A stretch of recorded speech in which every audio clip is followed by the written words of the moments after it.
여러분 안녕하십니까?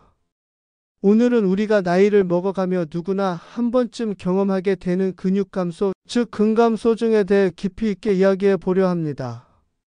예전엔 계단 2칸씩 뛰어 올라도 거뜬했는데 요즘은 한 층만 올라가도 숨이 차네요. 체중은 그대로인데 옷이 자꾸 헐렁해집니다. 이런 말을 주변에서 혹은 스스로 하신 적이 있을 겁니다. 사실 이건 단순한 체력 저하가 아니라 우리 몸 안에서 근육이 서서히 사라지고 있다는 신호입니다. 근육은 단순히 움직임을 담당하는 기관이 아닙니다. 우리 몸의 대사 기능, 혈당 조절, 체온 유지, 면역 반응까지 관여하는 생명 유지의 핵심 기관입니다. 쉽게 말해 근육은 인체의 공장이자 에너지 은행입니다. 공장이 멈추면 생산이 줄고 은행에 예금이 줄면 위기 상황에서 꺼낼 힘이 없듯이 근육이 줄면 몸의 전체 시스템이 느려지고 병에도 취약해집니다. 연구에 따르면 근육량은 30대 후반부터 서서히 감소하기 시작합니다. 40대에는 매년 1%씩, 60대 이후에는 매년 35%씩 급격히 줄어듭니다. 즉 60세 이후 10년이 지나면 40대의 근육량에 비해 절반 가까이 줄어들 수 있다는 뜻입니다. 이 근육 감소가 단순한 노화 현상으로만 치부되면 안 되는 이유는 그 속도와 범위가 사람마다 크게 다르기 때문입니다. 생활습관, 식단, 운동, 수면의 차이에 따라 근육이 남는 사람과 근육이 사라지는 사람으로 나뉘게 됩니다. 많은 분들이 나는 살 안 빠졌는데 라고 말씀하십니다. 하지만 근육은 줄고 지방은 늘어나면 체중은 그대로여도 몸속은 완전히 달라집니다. 이를 근감소성 비만이라고 부릅니다. 겉보기에는 정상 체중이지만 체성분을 측정해 보면 근육량이 현저히 줄고 지방이 많은 상태입니다. 이 상태가 되면 기초 대사량이 떨어지고 혈당 조절이 어려워져 당뇨, 고혈압, 고지혈증 같은 대사질환의 위험이 급격히 높아집니다. 서울 강남에 사는 68세 김모 씨는 매일 아침 30분 걷기 운동을 합니다. 식사도 거르지 않고 단백질을 챙긴다고 매일 닭 가슴살을 드셨습니다. 그런데 최근 들어 체중은 그대로인데 허벅지 둘레가 3cm 줄었고 의자에서 일어날 때 무릎이 덜덜 떨린다고 합니다. 병원에서 검사해보니 체성분 검사상 근육량이 4kg 감소하고 대신 체지방이 3kg 늘어 있었습니다. 그 이유는 무엇일까요? 그는 운동을 한다고 했지만 근육에 자극이 거의 가지 않는 저강도 걷기만 반복했고 단백질은 챙겼지만 흡수가 잘 안 되는 상태였습니다. 즉 섭취와 사용의 균형이 깨진 것이죠. 근육이 줄어들면 단순히 힘이 약해지는 것 외에도 다음과 같은 신호들이 몸에서 나타납니다. 첫째로 걸음이 느려지고 불안정해지면서 보폭이 짧아집니다. 둘째로 하체 근육 손실의 대표적 증상인 계단 오르기가 힘들어집니다. 셋째로 대퇴근과 둔근이 약화되어 의자에서 일어나기 힘들어집니다. 넷째, 근육 내 에너지 저장량 감소로 피로감이 빨리 옵니다. 다섯째, 근육은 열 생산 기관으로 몸이 차고 기초 체온이 낮아지는 현상이 나타납니다. 이 중 2가지 이상이 해당된다면 이미 근육 감소가 진행 중일 가능성이 높습니다. 이 사례는 근감소증의 핵심을 잘 보여줍니다. 얼마나 먹느냐 보다 얼마나 흡수되고 쓰이느냐가 중요하다는 점입니다.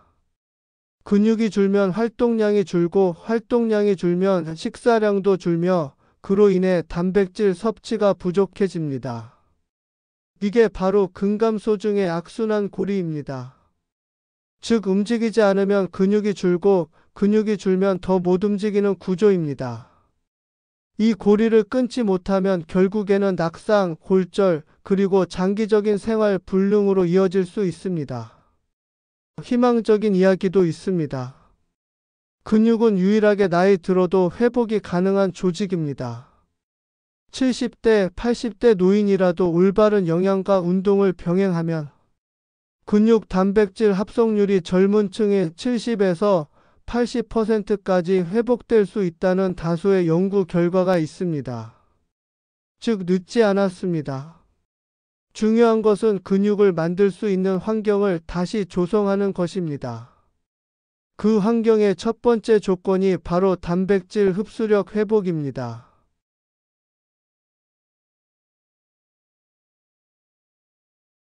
우리는 나이가 들수록 근육이 왜 줄어드는지를 살펴봤습니다. 그 핵심에는 단백질의 생산과 소비의 불균형이 있었습니다. 단백질이 들어오면 우리 몸은 그것을 바로 근육으로 쓸 수 없습니다. 먼저 소화 과정을 거쳐야 합니다. 이 과정이 원활해야 우리가 섭취한 단백질이 먹는 단백질에서 쓰이는 단백질로 전환됩니다. 그런데 이 연결고리가 나이가 들수록 느슨해집니다. 위산 분비량이 줄고 효소가 감소하며 소장 흡수율도 떨어집니다. 이것이 우리가 먹는데 근육이 안 생긴다는 이유입니다. 또한 모든 단백질이 근육으로 쓰이는 것은 아닙니다. 그 중에서도 로이신이라는 아미노산이 근육 합성의 스위치를 켜는 핵심 역할을 합니다. 로이신은 mTOR 경로를 자극하여 근육 단백질 합성을 시작하게 만듭니다. 이게 바로 근육 성장의 신호등입니다. 문제는 나이가 들면 이 로이신에 대한 반응성이 떨어진다는 점입니다. 즉, 같은 양의 단백질을 먹어도 근육 합성률이 낮아지는 현상이 생깁니다. 이를 아노볼릭 저항이라고 합니다. 그래서 60대 이후에는 젊을 때보다 더 많은 단백질을 섭취해야 같은 효과를 낼 수 있습니다. 예를 들어 20대는 1회 식사에서 20g의 단백질로 충분하지만 60대는 30g 이상이 필요하다는 연구 결과도 있습니다. 단백질 섭취량보다 더 중요한 것이 바로 얼마나 흡수되느냐입니다. 우리 몸은 섭취한 단백질을 모두 근육으로 바꾸지 않습니다. 젊은 시절에는 섭취한 단백질의 약 80% 이상을 효율적으로 이용하지만 60대 이후에는 이 수치가 절반 수준으로 떨어지기도 합니다. 즉, 같은 양의 단백질을 먹어도 근육으로 전환되는 비율이 크게 감소한다는 의미입니다. 이 흡수력 저하의 핵심 원인은 다음 세 가지입니다. 1. 위산 분비 감소. 위산은 단백질을 아미노산 단위로 쪼개는 첫 단계의 도구입니다. 하지만 60세 이상에서는 위산 분비량이 40대의 절반 이하로 떨어지는 경우가 흔합니다.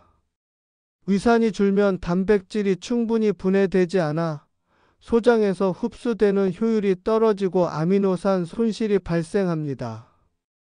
68세 여성 환자 어씨는 고기를 먹으면 더부룩하고 체한다고 호소했습니다. 위내시경 검사에서 위산 분비 저하가 확인되었고 식단을 부드러운 단백질인 두부, 달걀찜 위주로 바꾼 뒤 복부 불편감이 사라지고 체력도 개선되었습니다. 2. 소화효소의 감소. 췌장에서 분비되는 트립신과 펩신 등의 효소는 단백질을 작은 펩타이드로 잘라 흡수를 돕습니다. 하지만 노화로 인해 췌장 기능이 약화되면 이 효소의 분비량도 줄어들어 단백질이 완전히 분해되지 못합니다. 특히 육류 단백질은 식물성 단백질보다 구조가 복잡하여 효소가 충분하지 않으면 흡수가 어려워집니다. 일본 도호쿠 대학의 연구에 따르면 70세 이상 노인의 65%에서 단백질 소화, 효소 분비가 30% 이상 감소했습니다. 이는 근감소증 발생률이 높아지는 주요 원인으로 지목되었습니다. 3. 세포 반응성 저하 근육 저항성. 이 개념은 최근 학계에서 활발히 연구되는 주제입니다. 근육이 단백질 신호에 반응하지 않는 현상으로 아미노산이 충분히 공급되어도 합성효소가 작동하지 않는 것입니다. 즉, 근육이 귀가먹은 상태가 되는 셈입니다. 이 현상을 근육 단백질 합성 저항성이라 하며 노화와 염증, 산화 스트레스가 주요 원인입니다. 캐나다 맥길 대학 연구팀은 젊은 그룹과 70대 그룹에게 동일한 단백질 쉐이크를 제공한 결과 근육 합성률이 노년층에서 40% 이상 낮게 측정되었습니다. 즉, 같은 양을 먹어도 반응하지 않기 때문에 흡수력이 떨어지는 것처럼 보이는 것입니다.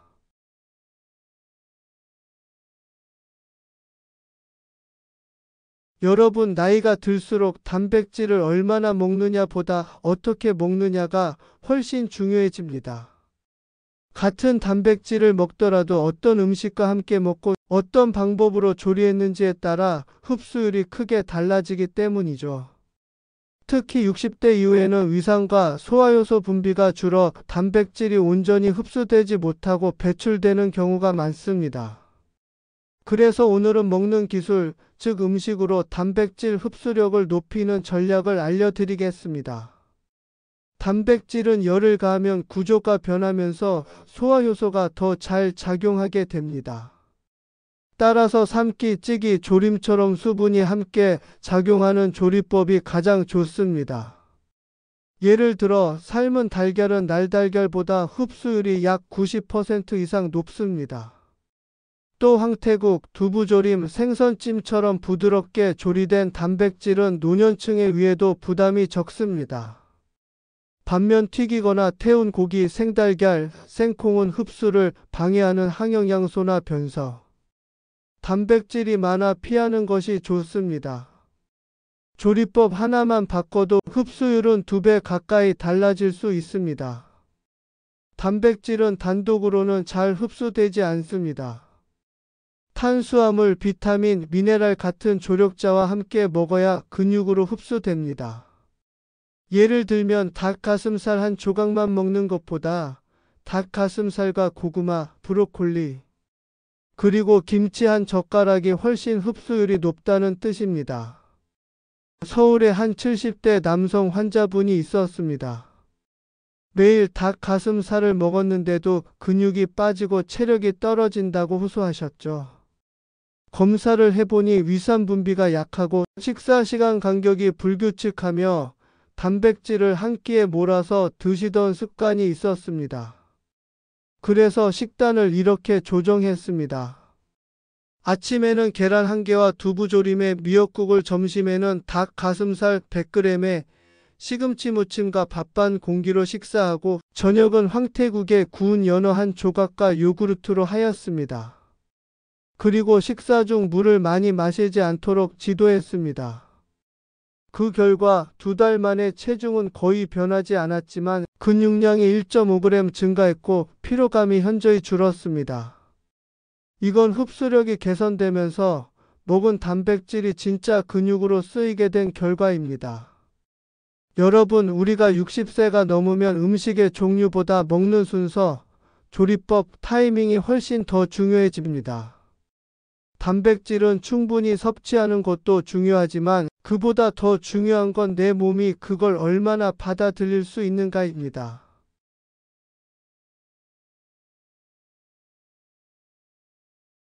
여러분, 고기를 많이 먹기 부담스럽다, 소화가 안 된다는 말을 많이 하시죠? 60대 이후에는 위산 분비가 줄고 소화효소의 활동이 약해져서 고기 위주의 단백질 식사는 점점 힘들어집니다. 그렇다고 단백질 섭취를 줄이면 근육이 급격히 줄고 활동 능력과 회복력이 동시에 떨어집니다. 그래서 오늘은 소화가 편하면서도 흡수율이 높은 단백질 식품 3가지, 즉 건새우, 황태, 검은 콩을 소개해 드리겠습니다. 이 3가지는 우리가 쉽게 구할 수 있고 시니어의 근육을 살리는 삼총사라고 부를 만큼 훌륭한 식품입니다.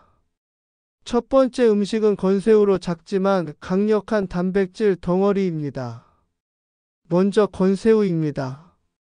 새우는 원래 단백질 함량이 매우 높지만 건조 과정을 거치면 수분이 빠지면서 100g당 단백질 함량이 약 70g까지 올라갑니다. 이건 거의 단백질 보충제 수준이죠. 특히 새우 단백질은 소화 흡수율이 95% 이상으로 매우 높습니다. 게다가 지방이 거의 없고 칼슘 함량도 풍부합니다. 즉 근육과 뼈를 동시에 챙길 수 있는 천연 단백질 식품입니다. 건새우의 또 다른 장점은 소량으로도 충분한 효과를 낸다는 점입니다. 식사 한 끼에 건새우 한 숟가락만 넣어도 단백질 섭취량이 6에서 8g 늘어납니다. 실제 예시로 건새우 미역국, 건새우 멸치볶음, 건새우 두부조림 등 이런 메뉴는 위 부담이 적고 단백질 보충 효과가 아주 좋습니다. 특히 아침에 미역국 끓이실 때 고기 대신 건새우를 넣으면 가벼우면서도 하루에 단백질 시동을 걸 수 있습니다. 고혈압이 있는 분들에게도 부담이 적습니다.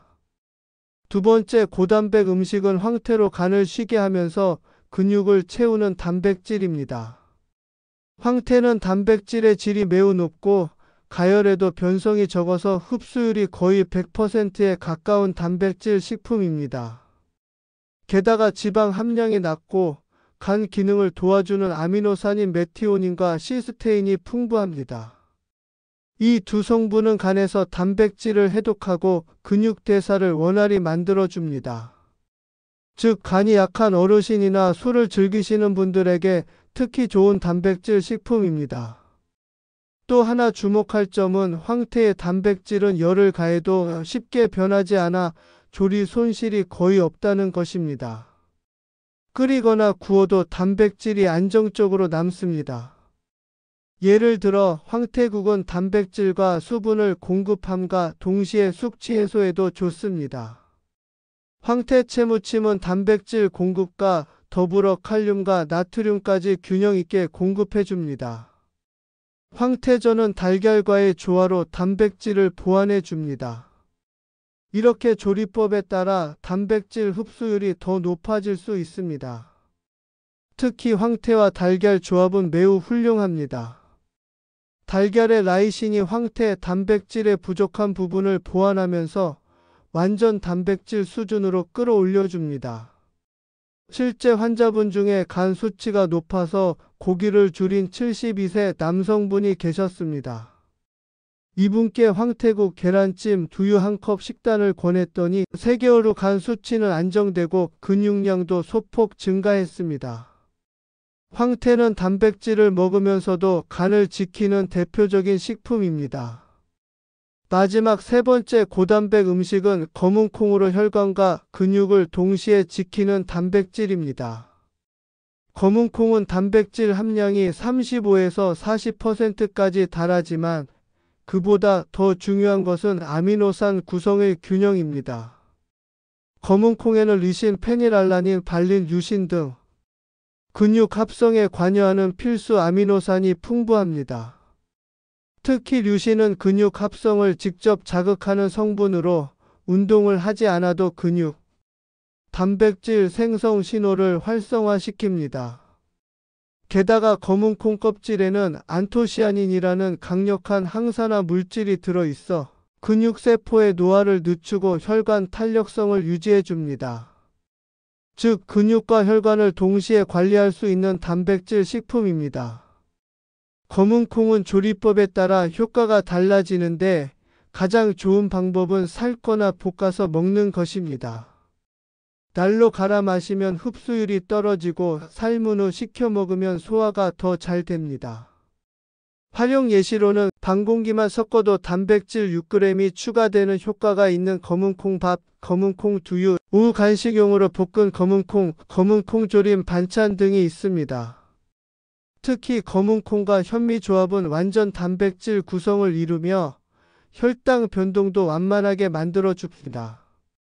당뇨나 고혈압이 있는 어르신들에게 매우 좋은 식단입니다. 이 세 가지 식품에는 단백질 흡수율과 지속력이라는 공통적인 특징이 있습니다. 즉 아침엔 건새우, 점심엔 검은콩, 저녁엔 황태를 배치하면 하루 종일 근육 에너지를 일정하게 공급할 수 있습니다. 이건 단순한 식단이 아니라 단백질 리듬 조절법이라고 부를 수 있습니다. 하루 3끼의 단백질 흐름이 끊기지 않게 유지되면 근육 손실은 자연스럽게 줄어듭니다. 경기도에 사시는 74세 여성 환자분은 평소 고기 냄새가 싫어 거의 드시지 않았습니다. 단백질 부족으로 팔 근육이 줄고 손에 힘이 빠지는 증상이 있었죠. 제가 권해드린 식단은 간단했습니다. 아침마다 황태국 한 그릇을 꾸준히 드시라는 것이었습니다. 다만 끓일 때 건새우 한 숟갈을 함께 넣고 마지막에 달걀을 풀어 완성했습니다. 그렇게 6주 정도 지나자 아침에 계단 오를 때 숨이 덜 차고 손 힘이 돌아왔다고 하셨습니다. 체중은 거의 변하지 않았지만 근육량이 늘고 피로감이 줄었다는 객관적인 결과가 나왔죠. 즉, 단백질의 질과 조합, 흡수 타이밍을 맞추면 약을 먹지 않아도 체력이 바뀐다는 좋은 예입니다. 60대 이후에 단백질 섭취는 양보다 지속성과 흡수력이 중요합니다. 오늘 말씀드린 건새우, 황태, 검은콩은 소화가 편하고 영양소 손실이 적으며 꾸준히 먹기 좋은 식품입니다. 핵심은 꾸준히 매일 조금씩입니다. 하루에 딱 3숟가락이라도 이 식품들을 식단에 포함시켜 보세요. 몸의 피로도, 기력, 근육 반응이 분명히 달라집니다. 건강은 한 끼의 식사에서 시작됩니다. 근육은 매일의 단백질이 쌓여 만들어집니다. 이 3가지 식품이 여러분의 건강한 노년을 지켜주는 가장 든든한 밥상 위 주치의가 되어줄 것입니다. 나이가 들면 누구나 체력의 저하를 느낍니다. 계단 몇 층만 올라가도 숨이 차고 한때 가볍게 들던 물건이 이제는 버겁게 느껴집니다. 하지만 이런 변화는 단지 나이가 들어서가 아닙니다. 우리 몸의 근육량이 줄고 단백질 흡수력이 떨어졌기 때문입니다. 이 영상을 통해 여러분은 이미 여러 단계를 이해하셨을 겁니다. 단백질은 단순히 고기에서 얻는 영양소가 아니라 우리 몸의 세포, 장기, 면역계, 심지어 기억력과 사고력까지 유지하게 해주는 기초 에너지 기반이라는 점을요. 60대 이후에는 신체 회복 속도가 느려지기 때문에 이미 늦었다고 생각하기 쉽습니다. 하지만 의학적으로 보면 근육은 나이에 상관없이 회복 가능한 조직입니다. 심지어 80대 고령층에서도 단백질 섭취와 가벼운 근력, 자극을 병행했을 때 3개월 만에 근육량이 증가하고 혈당 혈압이 안정되는 결과가 확인되었습니다. 이 말은 곧 지금부터라도 늦지 않다는 뜻입니다. 단백질 섭취량을 조절하고 흡수 효율을 높이며 조금이라도 몸을 움직인다면 5년 전 아니 10년 전 체력의 절반 이상은 되찾을 수 있습니다. 우리가 식사를 하지 않거나 몸이 아플 때 에너지를 빌려주는 것이 바로 근육입니다. 근육이 많다는 것은 곧 몸이 여유 있는 에너지를 보유하고 있다는 뜻이죠. 반대로 근육이 줄면 조금만 굶거나 스트레스를 받아도 쉽게 피로해지고 면역력이 급격히 떨어집니다. 따라서 단백질은 단순한 영양소가 아니라 몸의 에너지 은행을 키우는 투자 자산이라 할 수 있습니다. 매 끼니의 선택이 바로 내일의 활력, 그리고 다음 10년의 건강을 결정짓습니다. 오늘부터 밥상 위에 건새우 한 줌, 황태 한 토막, 검은콩 한 그릇을 더해 보세요. 그 한 끼가 여러분의 다리 힘을 지켜주고 삶의 활력을 되찾는 첫걸음이 될 것입니다. 10년 전의 몸으로 돌아가는 것은 결코 불가능한 일이 아닙니다. 단 그 길은 하루아침에 완성되지 않습니다. 매일 조금씩의 선택이, 매일의 식사 한 끼가 당신의 근육과 삶의 질을 서서히 바꿔갑니다. 많은 연구에서 밝혀졌듯 꾸준히 단백질을 섭취한 시니어들은 그렇지 않은 사람보다 걷는 속도, 인지 기능, 면역력, 심지어 행복감까지 높게 나타났습니다. 결국 단백질은 단지 근육을 만드는 재료가 아니라 삶의 활력을 되살리는 에너지의 씨앗입니다. 여러분이 오늘 이 영상을 보신 이유는 단 하나일 겁니다. 지금보다 더 건강하게, 더 오래 살고 싶다. 그 마음이 있다면 이미 절반은 성공하셨습니다.